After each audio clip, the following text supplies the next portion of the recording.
Welcome back to the Chicago Tomahawk. I'm Mike, and I got my line mate Matt with me. Today, we're going to go over the past couple of Hawks games, but we're going to talk about Chelios' retirement. Got some of the gang back together and some NHL news. Matt, the Hurricanes beat the Hawks 6-3, but you know what? Is that really impressive, man? Like, we're looking at a squad that is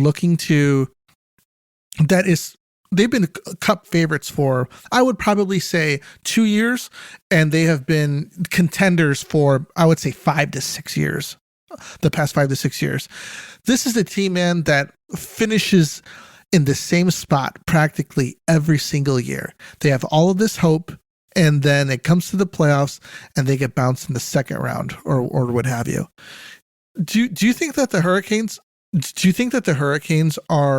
have peaked? And this is it before they start having cap issues and they're going to need to start retooling their team a bit? I think the window might be closing fast, and they're not admitting the issue, which is Anderson and Ranta are very good goalies, but they kill you. Ranta's hurt again.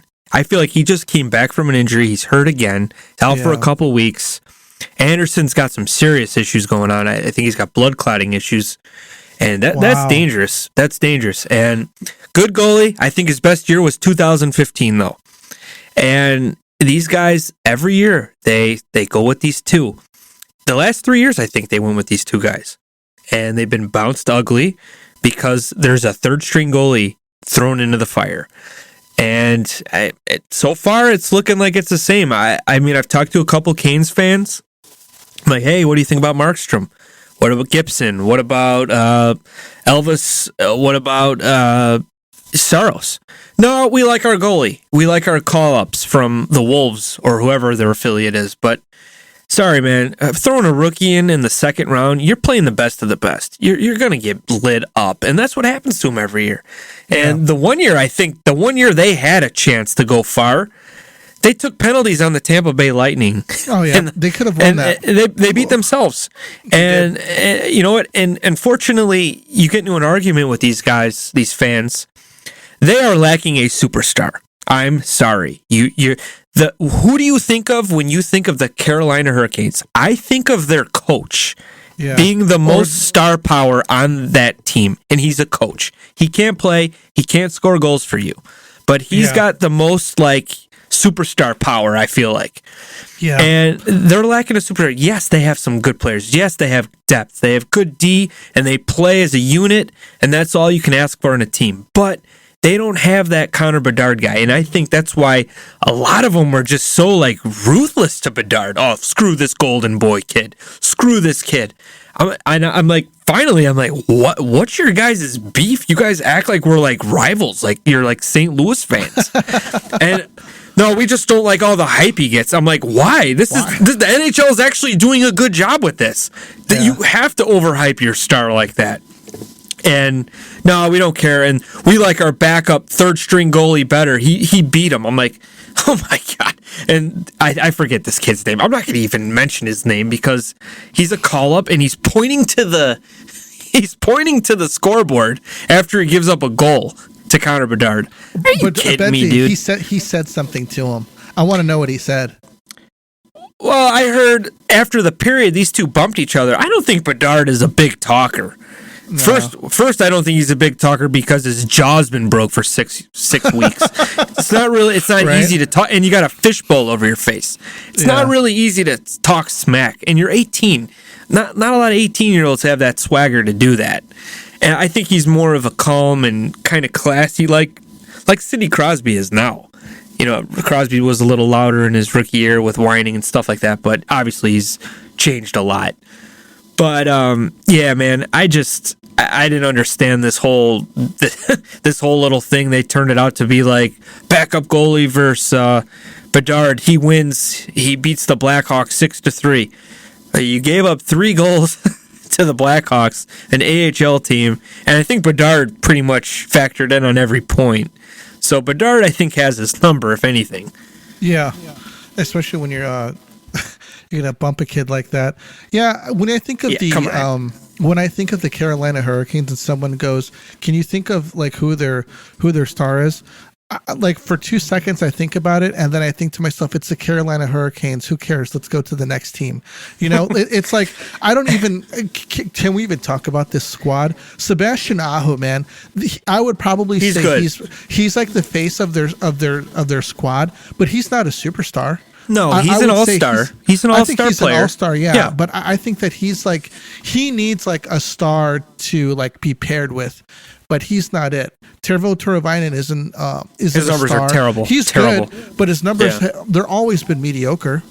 So if they got Brent Burns maybe 7 years ago, when he was kind of peeking out that Norris Trophy guy every year, okay, this is your guy. But he's on the back nine, obviously. He's a good player still contributes. But they have solid coaching, and they have some really good role players.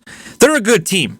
But like you said, they kind of remind me of peak Nashville Predator days. They lack that star, but they just found ways to win.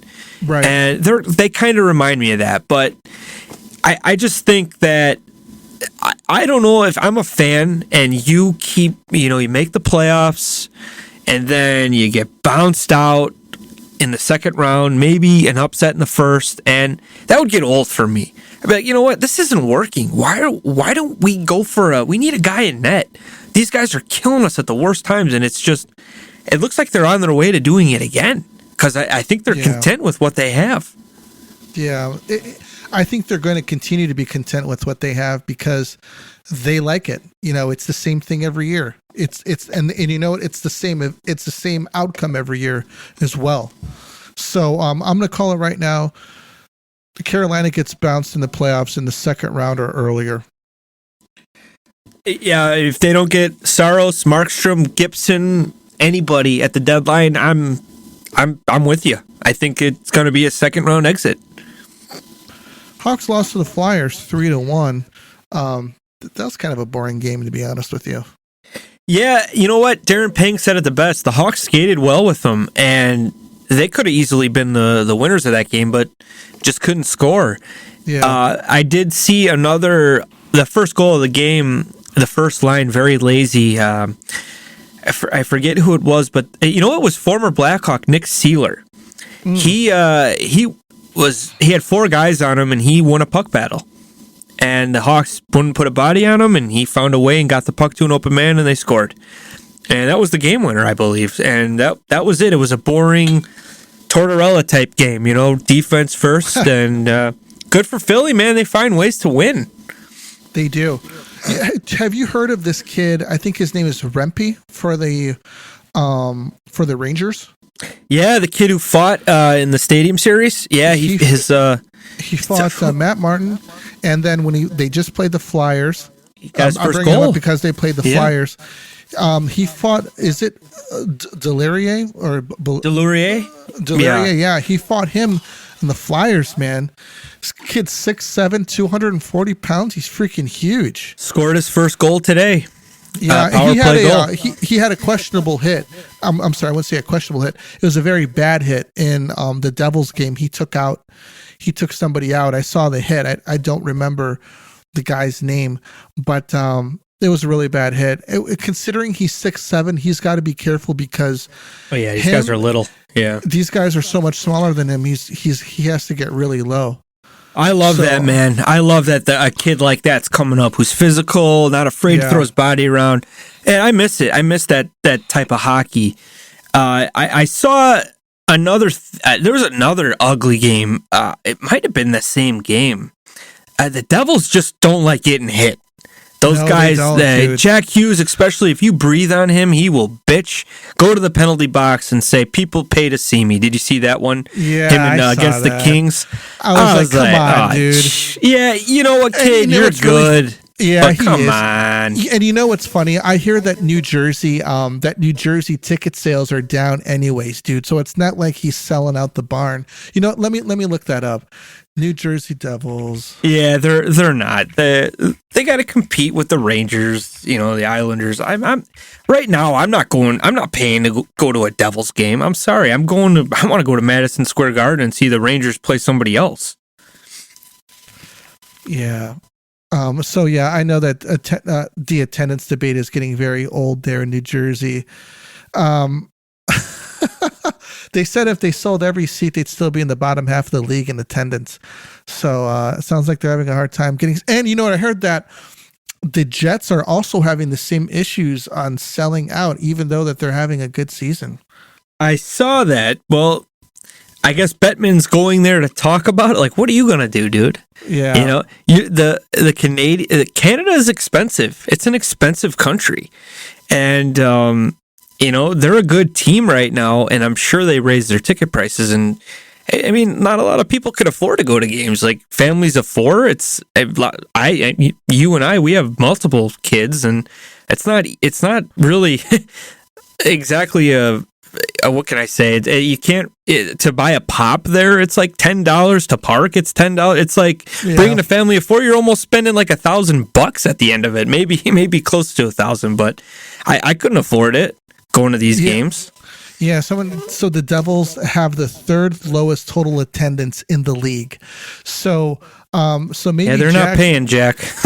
Jack needs to maybe pump those brakes a little bit, and when he's chirping on something like that, man. You know what? I like his swagger, but I wanted to talk about this when we get our buddy Burnsy on, because he's old school Canadian type of guy. Right. Like, it's just changing, man. These kids want nothing to do with physical play, and they want nothing to do with fighting.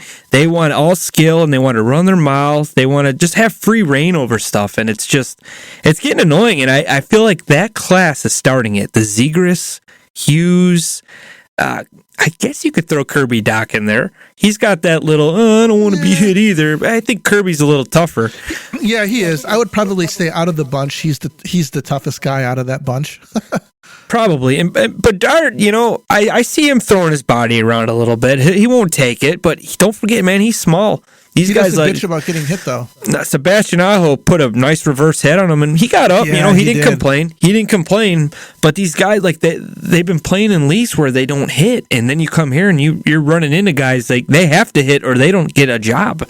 So it's different. And I wish Hughes would kind of just shut his mouth and just play tougher, because I was starting to like him a lot. And then we played him, and you know, he was his whole team was running around and trying to, like, I don't know, flex against the Hawks and stuff. I didn't like that at all. I was like, okay, come on, we're in last place.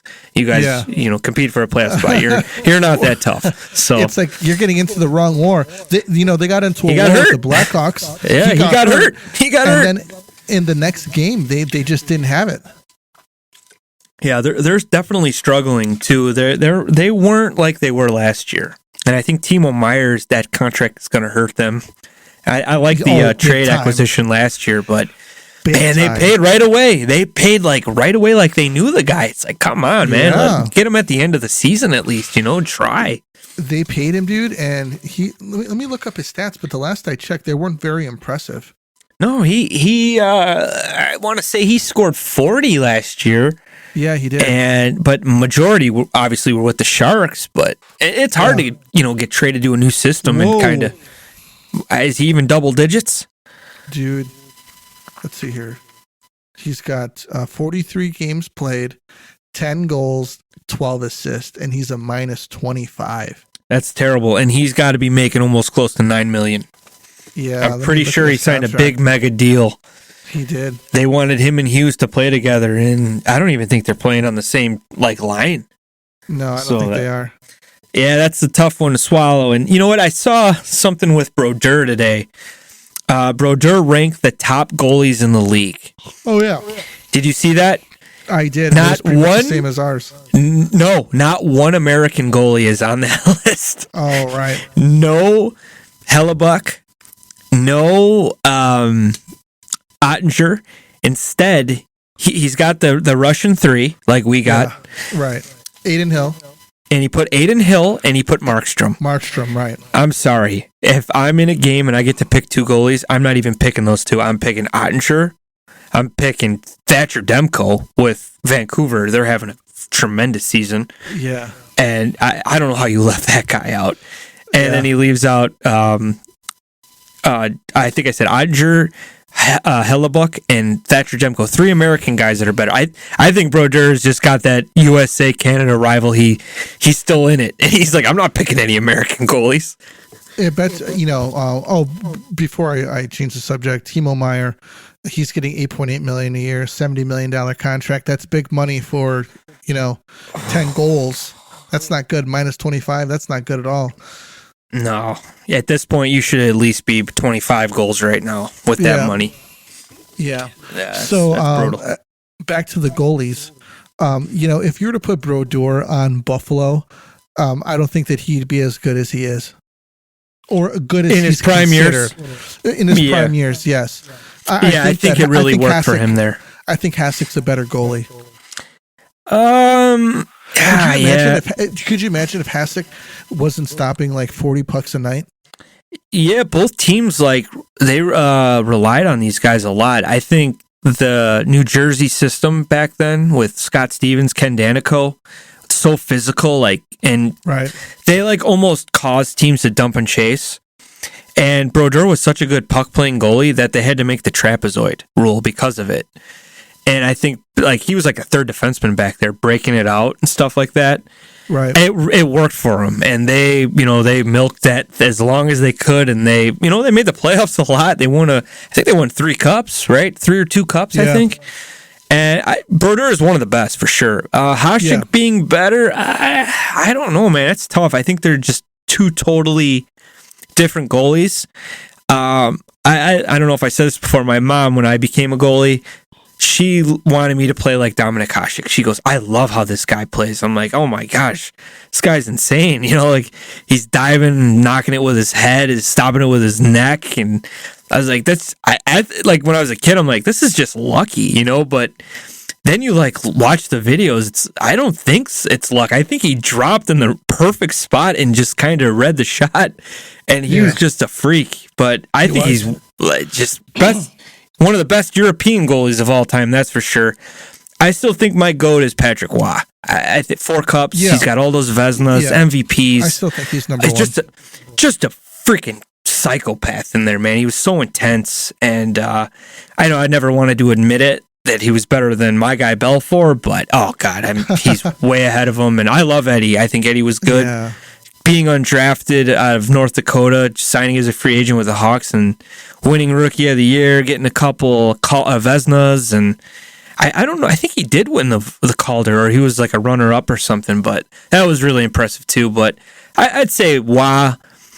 I got to go with Brodeur second, Hasek third, Belfour fourth, maybe 5 of my era, not all time. Right. Man, I liked Mike Richter, dude. I really liked him, and being an American guy, I thought it was cool. He stuck with the Rangers his whole career. I love that when a guy could, sign with a club and stay with them. I just think that's cool. And then he gets hired on the staff after.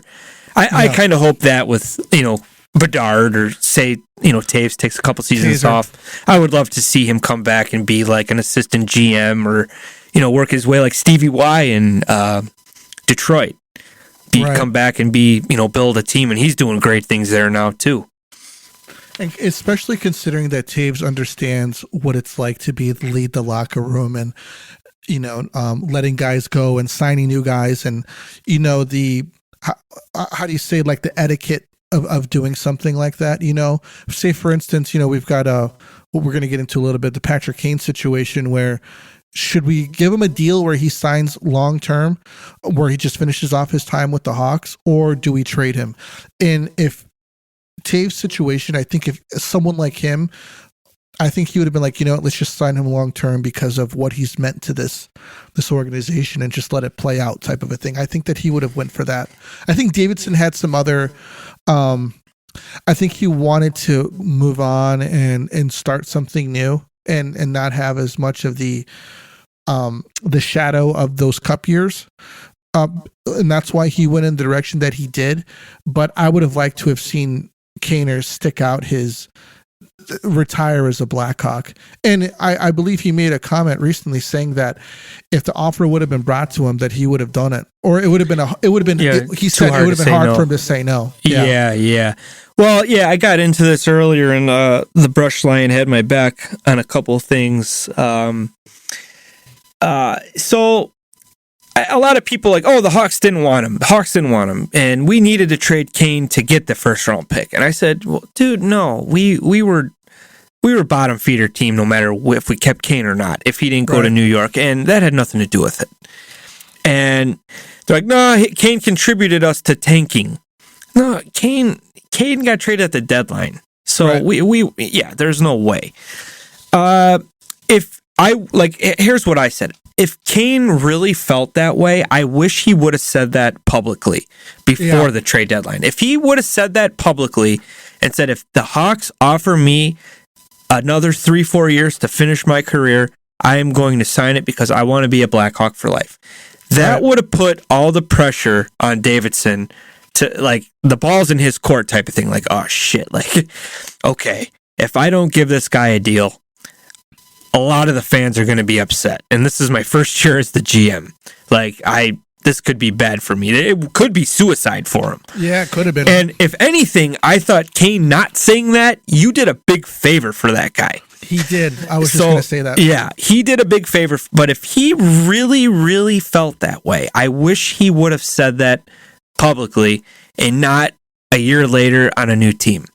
That's for me. I don't know if he really meant that or if he still wants to be in good graces with the Hawks fans. I don't think there's going to be one boo tomorrow for Patrick Kane. No, there isn't. It's not like the Chelios situation. Completely different. Yeah, it's got to be tough for younger kids. It's tough for me. I mean, me and you both started watching, this kid, but we watched his first season closely. We were talking a lot like, oh, this kid's a stud. It's going to be awesome. He's going to lead us. And, he ended up getting 3 cups with us. He got a couple MVPs and he's, just memorable games. Right. He's really close to 500 goals, dude. I think he's about 40 away. Yeah, he is. So that would be a big milestone for me. And what would be cool if it, I want him to have success in Detroit. I have no beef with Detroit. I think that rivalry died when they moved them to the East. And yeah, it doesn't bother me. I hope that he could, do good with those guys. But if they don't do good, I'm not going to be sad either. I think it would be cool if he come back and maybe get that milestone with the Blackhawks, get that 500 goal mark. There's hope. And the thing is, like, if you're throwing money around like crazy right now, you're giving Jason Dickinson $4 million a year. Yeah, he's having a good season. Don't get me wrong, but come on. Nick Foligno, great leadership. Yeah, that's a lot of money, and they're making more than Patrick Kane. I know he did sign halfway in the season. I think he's like $2.8 million or whatever. But man, Davidson, all he had to do was say, "Yeah, dude, we want you here. Here's $6 million, 3 years. Let's do that. Let's see how far you get. Get your hip ready to go. We'll wait for you." Something like that. But they didn't do it, and I agree with what you said. I think he wanted to put his footprint on this new team, and he didn't want anyone else's baggage, I guess you could say, on his resume. So I think that's what he did, and I wish it would have went differently. I wish Kaner would have spoke up. Kaner even said that he would like to retire as a Blackhawk, and that is a big statement right there because I think he has a 2-year deal with Detroit. No, 1. I think it's a 1-year deal. I think it's a 1-year. It's very smart deal by Stevie Y. Like, let's see how that hip is. And obviously, 26 points in 26 games played, scoring some big OT goals. Fans are loving him there. I know we got some Red Wing fans. We got our one fan, Tapeworm, who's always engaging with us. She's great. She loves the Red Wings, but she's got good things to say about the Hawks. And she loves Kane. Silky smooth Kane. And, he's awesome. I'm watching his videos, and, he's scoring some big goals, and he's having fun with the Brinkhead, his boy. He is. So could you imagine Kane, say, Hawks 2 years from now, they're looking to sniff the playoffs? Got Bedard and Macklin Celebrini. Oh, jeez. You know what, man?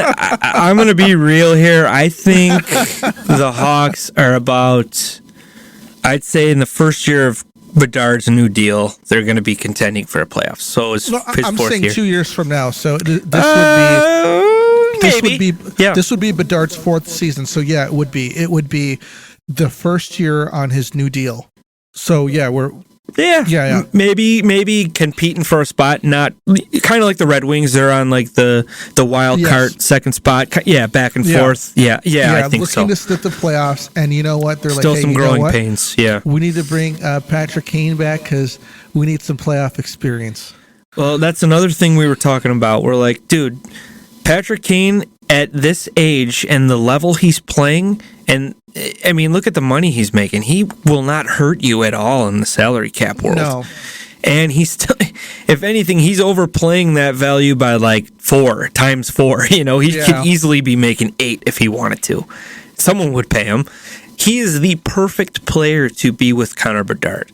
That's Absolutely. that is the type of player you want passing you the puck. When you got that amazing release, this you want guy to shoot will, kids? No problem. This guy will draw you all the space in the world, and he'll mesmerize his defenseman, and Connor will be just waiting with that stick up ready to fire with licking his lips like, oh, God, this is great. I'm wide open. Like the Brinkat used to do. He used to fire that puck right into that open net all the time. So, I mean, would probably be like, hey, you know what? You're 20 goals off of 500. How about let's see how long it takes for me to get you there. Yeah, I'll pass you the puck.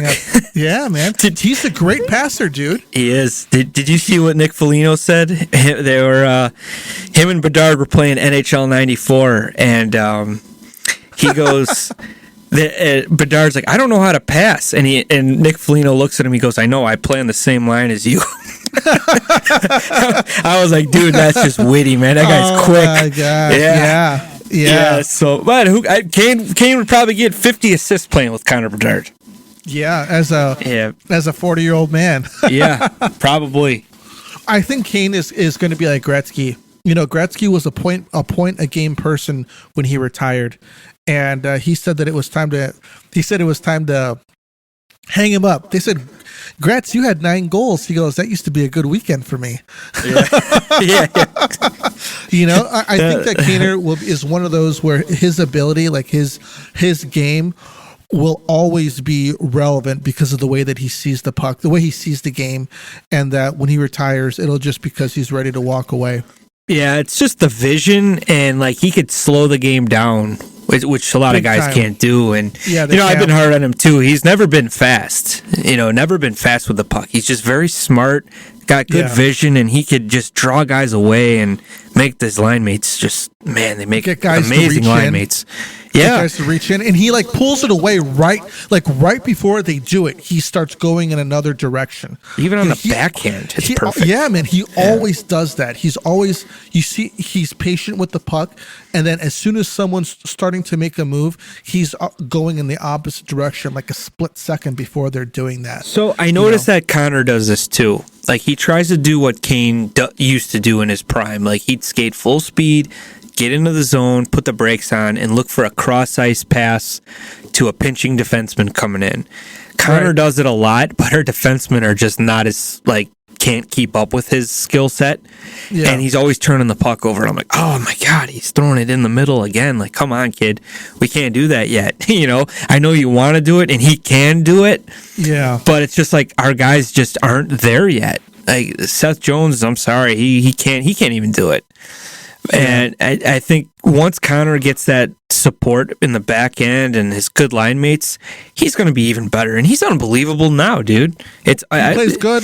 He plays good with Korchinski. That Hurricanes game, man, he was all over that. And he was driving those Canes fans so crazy. Really? Oh, I'm so sick of this guy. Why? Because he's good? Just appreciate you're seeing a generational talent playing against you. I'm not going to talk shit about Connor McDavid. The dude's unreal. Austin Matthews, 50 goals again. The dude is a freak. You got to appreciate good hockey when you see it in good hockey players because, the NHL, we got a lot of great talent, but I think we lack a lot of superstars. I'd say we only got about 5, and they don't really two of them are in Canada, maybe 3 in Canada. We don't hear about them a lot in the States. We hear a lot about Nathan McKinnon and recently Connor Bedard. And I love the hype Nathan McKinnon gets, and they're not even hyping Kucherov off. For some reason, it's maybe a Russian thing or Tampa. They don't. I know you don't see too many like Tampa Bay Lightning stuff, even in Florida. Only when you're close to the city you see it. But man, if I'm in Florida, I'm putting Cooch's face all over the freaking billboards of 75 because that's the only way in the damn place. Like, dude, you guys got a superstar down there. Like, just man, like cut him loose. Give the guy some spotlight. Yeah, man. Draisaitl is he's such a great player, but he's obviously in the shadow of Connor McDavid, obviously. But, even Nathan McKinnon, dude. McKinnon has been a star for a long time, man, but he's not, a big point of marketing for the NHL for some reason. No, maybe it's the boring team that he plays for. I'm not crazy about him. I think the Avalanche are, they know they won the cup, but... You think they're boring? I think they're a little boring, dude. I know they're fun to watch, but like if you're a non-hockey fan, it's like, Colorado Avalanche, really? Like, I think they want to. These East Coast people want to watch. I think David Pastrnak could be a superstar if they were trying to push him. David Pastrnak. You got who do you consider a superstar in New York? Panarin. No. I mean, obviously, we know what goes on. Like, the hockey fan knows that, like, the poor dude just kind of disappears in the playoffs. Yeah. And goalies, for some reason, don't get the star power because people want to see goals. They don't want to see saves, which drives me nuts as a goalie. But if I had to say there's a superstar goalie, it's definitely Vasilevsky. Dude's a freaking unbelievable talent. But, in Canada, of course, McDavid, even Bedard is hyped there like crazy. Kids love him. And Chicago does a good job with Bedard. We've been doing good, and the TNT and ESPN really, zero in on Bedard, which is good. You want that. I'd consider Bedard. He's young. He's the next one. He's going to be bringing in a very big demographic of kids into the game. Which is young good. Demographic, and I'm glad he's on our team. And he's in a good city, a good sports city, big city. Yeah. That's what you want. You don't want him getting drafted by the freaking Coyotes. Are you crazy? Are you crazy? You're gonna put him in the Mullet Arena? So you're gonna sell out with like all 500 people there watching? Probably the opposing team's traveling fans. Come on, man. I mean, you got to think about this. And even the Ducks would have been like, "Oh man, Connor Bedard is going to play for the Anaheim Ducks." Like, this was a blessing. I'm very grateful the Hawks were lucky enough to get Bedard. Yeah, 100%. So Chelly's retiring, man. I wanted to bring up Kaner because, Chelly's retiring. You know what, Matt? It was said by Chelly that I know why, you don't like Chelly, but I didn't know this information. I did. That Chelly asked, what was his name? Bob Murray. Bob Murray. Yep. If he could get another extension, not more money, but another extension so that he can continue to play. And Murray said that he would give him 1 year and then he wanted him to join the front office. Dude, Chelly was like 29 or 30 at the time. And he played for like another 12 years, dude. And he played really good. Yeah. That being said, dude. That's insulting. Like, are you kidding me, dude? Exactly, dude. He's your captain. I mean, he was, I think it's just a couple years off of winning a Norris Trophy. You're going to tell this guy that you're going to try to insult him that way? Yeah, that was very stupid. Yep. So he goes to Detroit, right? I think that he went to Detroit just to kind of as a fuck you to Murray Banner or to Bob Murray and not to Murray Bannerman. Fuck Murray Bannerman. Bob Murray and Dollar Bill, man, because he's like, what the fuck, He was like, he was the face of the franchise somewhat. That JR was gone at the time. And it just went completely downhill after that. He left after that, and then Belfour after him, and then that was it, man. And then we just had Tony. Amani. Yeah, just Tony Amani was left. So after hearing that, man, my Chelly hate has definitely subsided because I thought that he left and then continued to re-sign, kind of like just because that was his thing, and I was like, you know what, that always rubbed me the wrong way. The fact that he asked for a new contract, that he wanted to stay, he's redeemed in my eyes. Yeah, I think yeah, obviously he got. And why wouldn't he resign? Why wouldn't he continue to resign in Detroit and win in a cups. place where he was wanted at? They said that they wanted him there. They continued to resign him so that he could stay there. And he was playing with Brett Hall and Brendan Shanahan and Sergei Fedorov and Steve Eiserman and these Nick Lidstrom. Nick Lidstrom, dude, all of these Hall of Famers, dude. And I completely see it. I see it now. I didn't see it at the time. I mean, I halfway saw it at the time, but yeah, but like I said, like you go on TV and you say, if there was like 3 teams in on him, I know, and Detroit was one of them, and he was asked, would you go to Detroit? He goes, I would never play for that shithole type of, comment like that. And everybody applauded, everyone in Chicago was like, yeah, hell yeah, Detroit sucks, stuff like that. Right. For him to get traded there, I mean, yeah, you can't really help where you get traded. But to re-sign all those years, dude, that was a big rivalry back then. Like, but they went up to him. They're like, "We want you here, Chelly." I know. I mean, that's got to mean something as a player. It's like, yeah, my hometown fucking team, they don't want to re-sign me. Yeah, Hawks suck. But the other team, who I'm supposed to quote unquote hate, these people want me here. They want what I can do for them here. And yeah. You know what I mean? It's like maybe he felt betrayed in a way by the Blackhawks. I'm sure he did. I'm not saying anything bad about Chelly, the player. He is, my eyes, one of the best American defensemen, if not hockey players, just in general, of all time. The dude is a competitor. Every single podcast I listen to of former Blackhawks, who was your favorite teammate? Every answer is Chelly. Roenick, Chelly. Belfort, Chelly. Amani, Chelly. Even guys in freaking Montreal when he was there. Chris Nealon, Chelly was my favorite teammate. Chelly was a captain there. And I mean, a captain of a Canadian team. He was American. Yes, he was. He will go down as one of the best American-born hockey players ever. He's a top 100 NHL player too. The dude was a monster. He was. For me, my whole room in Oak Lawn, Illinois, my first house with my family, every wall there was a Chelios poster.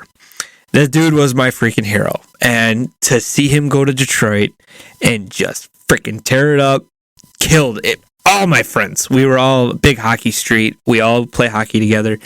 My buddy had a Chelly 7 Red Hawks jersey. He'd wear it every day. That poor kid would never put it on again. So it's tough. And obviously, let's say Kane went to St. Louis instead. Those kids today would be like, frick Kane, you know what I mean? Like, how can he do that to us? It's just going to the enemy, and just ripping it up another 9 years. It hurts, dude. It killed me for sure. I'm not gonna hold a grudge on the dude. The dude's a phenomenal talent, but I'm not crazy about it. And here's my reason: he never won a Stanley Cup here. He got very close. He tried like hell, blood and guts all over. The dude was great. My number 7 will always be Brent Seabrook. This guy scored some big moment goals, 3 Stanley Cups.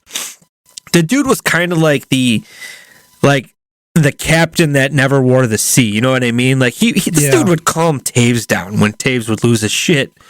Well, that was ironically in the Detroit series. Yes, and that's when I think the rivalry died. Was that series? Well, the Hawks we finally won. You want to go east? Fuck you. See you later. Fuck you. Pay me. Type of thing. But they left, and that was it. You're right, and it was never the same. It was cool because in 2009 we made it to the Western Conference Finals, and we had Havlat. We lost ugly. We lost Hobby Bullen. He was playing well. He got hurt. Cristobal Huet comes in. He played well, but they beat us in 5, I think. Yeah. And we were, we're like, oh man, we're right there. We got these young guys, but we got to beat these guys first, And I think 2010 Detroit ran into somebody. I want to say the Sharks beat him, so we didn't have to deal with them. But it was cool to meet him again and just say, you know what? this is the our end of it. time. See you later. Yeah, You know, it was. Yeah. It was the moment. I was in tears. It And was like we dude- won the Stanley Cup. that was the Stanley Cup, dude. That was Yeah. we were down 3-1. We came back and beat those guys. Yeah. And Wow, for my me, gosh. that's getting off track. Here we go. But Seabrook, man, you know what? I'm bitter about this because, yeah, Chelly, he's well deserving. Sure. Great career with the Blackhawks. But you guys couldn't do this at the same time. You guys did this Yeah. at the same time with Pierre Palat and okay. Keith Magnuson. The Yeah. number 3 went up together. I think out of respect for Seabrook, I think he should be there watching that number 7 and his name also go up. You know what, man? That's just me, man. I agree with you, but I also disagree with you at the same time. And you know what? Just for sake of conversation, I'm just going to disagree with you on this, and I'll tell you why. I 100% agree with you about Seabrook and everything that you said about Siebes. And so here's the deal: Chelly had his own time here. He was, he is a Chicago legend, and I think that for what he contributed to this team, he is one of the best number 7s to wear the number 7. He is one of the best number 7s to wear it. He's essentially what we recognize as number 7 as a kid growing up until Yep. Seabrook put it on. Yep. Seabrook made the number his own as well. And I think that they each deserve their own individual night for their own individual contributions, because Chelly, he brought people into the stands. People loved him, and he has his own fan base, and he should be able to have that night with his family and that fan base, and be appreciated for that day for what it is. Now, Siebes, on the other hand, winning 3 cups with the Chicago Blackhawks.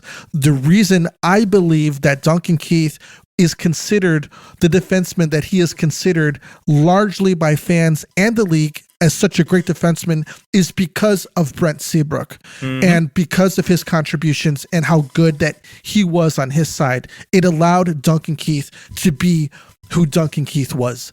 So I think Seabrook should have his own night where he could be celebrated as well, because he definitely earned it, dude. He was a blood and guts guy. He gave his body literally, because he had to have 2 hip surgeries and a shoulder surgery that ended his NHL career. The reason behind them not being able to do them both at the same time is because technically Seabrook is still an NHL player. He isn't officially retired yet, and they can't do it, I think, until he's retired, because he's technically on another team right now. Tampa Bay. Yeah. Yeah. He's technically on the roster, and they can't do that while he's on the roster. Yeah, it's a good point. Each guy deserves their own recognition, but it's weird. I think that Seabrook should stand alone for his night, considering who he is and what he did with the club. He came in day 1 a Blackhawk, and he left game 1000 and what have you a Blackhawk. And I think that he should be recognized for that, and you will.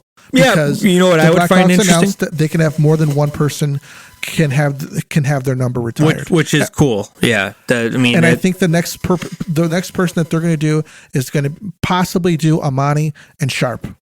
I was just going to ask you that. I was like, what do you think about number 10? Yes, I honestly believe that Amani should have his number up there retired, considering he was practically all alone here, man, for a long time. Yeah. He was a captain. He scored 35 to 40 goals. I don't think he missed a single game as a Blackhawk. No, he had the Iron Man streak going. And I think that he should definitely be recognized, because he was our main star for a long time. 6-time All-Star with the Blackhawks, I think. 6 times. Yeah, I think he definitely deserves it. And even the he mullet. He was a superstar, dude. He was a superstar. The mullet alone was a superstar. The dude was beautiful. Fast. Yeah. Sharpie, well deserving too. But here we go again. If you're going to retire Sharpie, you got another number 10 who's amazing Blackhawk career. Scored more goals. Shouldn't even been a Blackhawk. I mean, he should have been a Ranger for life. Mike Keenan ran him out of town. And we got him, and JR had to be the happiest guy, and then he started, wanting more money, and dollar bill wouldn't pay him, which sucked, because can you imagine if we had, Roenick and Amani longer, like to 2001? There could have been a chance to win a Stanley Cup sometime in that time frame. Just didn't happen. And, he was one of the only reasons why I wanted to go to games back in the day, was Tony Amani or say like Jocelyn Thibault. I don't want to go to watch Eric Daze. Sorry, he's good, but come on, dude, it's freaking Tony Amani. Yeah. Do you think that? I think that Sharp. I think that Tony Amani should be able to have his name and number up in the rafters, and I think that Sharp should too, man. Considering he was. I think every guy who had won 3 Stanley Cups with the Blackhawks should have their name up in the rafters. Oh, yeah, for sure. I'm with you. I think Jarmelson, Sharp, we did Hossa last year. Keith, Siebes. You know what I was going to say? I would like to see Keith and Siebes do a joint one, because they're like, you know what I mean? These guys were partners in crime. Like, we do everything together, They were like, they used to have like clips of them, like the Odd Couple, like it worked. Right. I think that would be really cool. And for some reason, Kane and Taves on the same one. You know what? They did everything together. They did their contracts identical. They got drafted. Yeah. They signed their deals together. They won the cups together. It would be cool, but who knows? Maybe Kane will still be playing when Taves gets that honor. I would like to see. I would like to see Taves get that honor next year. If he even says, "Hey, I'm officially retired," I'm done, because he's been like hidden in the shadows, and I'm kind of holding out hope that he shows up tomorrow. I think it would be pretty cool, because we saw Duncan Keith in the crowd yesterday against the Jets. I'm thinking he's here for the the celebration of number 7 getting retired, but I'm hoping he is. I hope Taves would be here too, because he's more of a he's been a Blackhawk his whole career, and I hope it stays that way. Selfish, but I want him to retire as a Blackhawk. I wish he could have scored his last game, like the game winner. It was real close. It would have been awesome, that breakaway goal. But I don't think Sharpie will be here. I think it's great. We're going to see Belfour, Roenick, Amani, even Michael Jordan, who's like really tight with Chelios, which is cool, because Jordan doesn't even go to Bull stuff, but he's going to go to Chelios stuff. I know, man. Yeah. He didn't go to their Ring of Honor thing for the Bulls. He couldn't make it, but he's making it for Chelly's. That's his boy, man. They hung out, man. They were rock stars. Yeah, Roenick, Chelly. Roenick too. Yeah, they used to go golfing. Can you imagine that box? Oh, because my gosh. Amani was there too, man. Yeah, Amani was like, I feel really out of place with these guys. I remember his podcast. He's like, I was more of the guy that was a piece. These guys were just like the superstars. Oh my gosh. And that unselfish guy. And I think Amani was huge, dude. Fan favorite, and I'm glad that you said that. I think number 10 up in the rafters, Sharpie Amani, would be great. Yeah. I think JR for sure. Deserving. JR is well deserving. I don't think it's going to happen. I think that Belfour. My hero. I would love to see Belfour get retired. He had we went over the awards. He's got the Jennings Trophy. He's got Vezna's. He's a rookie. I think he was a rookie of the year with the Blackhawks. He 30 wins for a couple. That's unbelievable for a guy who wasn't drafted. I don't know. I think they would draw the line with Belfour. Even Crawford. I don't think Crawford will get that honor, even though he deserves it. He won 2 cups. Yeah, I think he deserves it. I just don't think they're going to do it right away. I think it's going to be a couple years. Steve Larmer obviously is a big topic. This dude played majority of his... Why not? Steve Larmer is a guy that should have already had his number retired. That's something should be in the Hall of Fame too. Is he in the Hall of Fame? I don't think so. I think the dude was an Iron Man. Absolutely should be Hall of Famer. Should have number 28 in the rafters. Mark Bell will not give a shit. I don't think he'll definitely put him up there. And I think that generation, like our generation, like the people in charge now, they missed that gap. Like there were some really good Blackhawks. Dirk Graham was good. Like a lot of people don't know who the hell he is though. Like the new fans that came in, like, who the hell's this guy? Dirk Graham. He was a captain. Like, freaking dude was a beast. He led that Blackhawks team to the Stanley Cup final against Pittsburgh. And he had one of the best games of his life. Like, I think his last game, he scored 4 goals. I think they lost 2. That's just unbelievable. Great defenseman. Gary Suter, Chelly, obviously, Carney. Just Eric Weinrich, remember he wore number 2. Hackett, Belfour, a lot of like Savard, Secord, Michel Goulet with 50 goal scorers. Secord was a monster. A lot of these guys, like they just kind of, I feel bad for them. Like Larmer's in that class. They just kind of got forgotten. It's sad, I wish that McDonough would have brought him back before, I hate that. Keith Magnuson was a great Blackhawk, great ambassador to the Blackhawks, did a lot of things off the ice, mean defenseman. Yeah, he deserves it, but I think you should have definitely threw Steve Larmer in there. That guy's so deserving of it. Yeah.